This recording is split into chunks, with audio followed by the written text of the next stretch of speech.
कि डाकू रंगदार बनला में कोनो फायदा नहीं खे। शरीफ बन के जाइब हम। ए चलो सब तानी हो गए, चलो सब।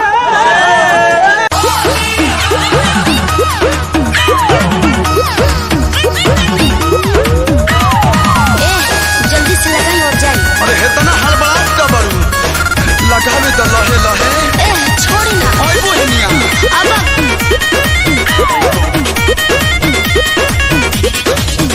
हाली मोलरा निकोला ना तो बढ़ जाइला भाड़ा। ई का है? लाई पानी चोरी चोरी पेनिया माजी के कपड़ा। सही में हाली मोलरा निकोला ना तो बढ़ जाइला भाड़ा। हो आई पानी चोरी चोरी पेनिया माजी के कपड़ा। देखो भोकता कुकुर कोनो बात बा जरूर केहू देख ली तबे गड़ी खेला।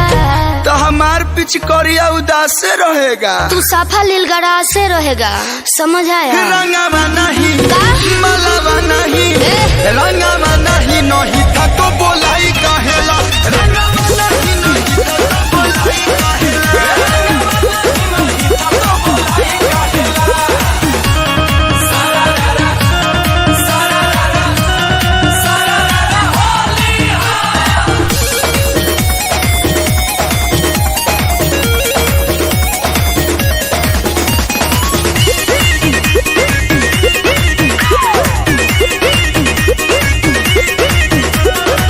बारल भरे से हमा बोलैनी फागुन में इतना तो सरधा पुरैनी।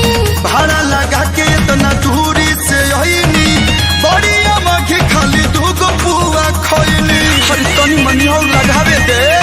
दूर हटा। बारल भरे से हमा बोलैनी फागुन में इतना तो सरधा पुरैनी। भाड़ा लगा के हम बक्सर से आईनी बड़ी अमघी खाली दूगो पुआ खैनी। सबे बारो बकलोल सब खुल जाई बोल बारो कवना गुरु के छेला।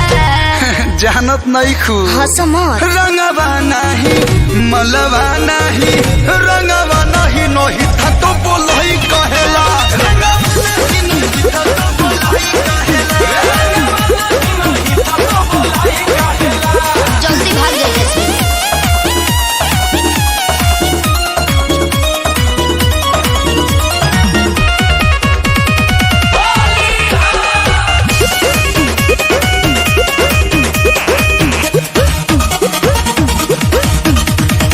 लागता डर कलू जबरी न कर ऐसे न बेरी बेरी गाल हमर धर।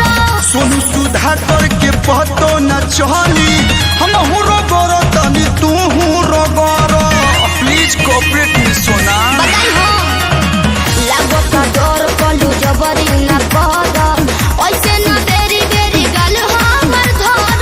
सोनू सुधा करके पतो न चली हम हुरो गोरो तनी तू हुरो गोरो।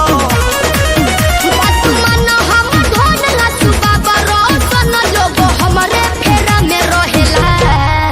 रंगवा नहीं हम लोगो नहीं रंगवा नहीं नहीं था तो बोलही कहेला। रंगवा नहीं नहीं था तो बोलही कहेला। ना मन बो तो लो लगा लो।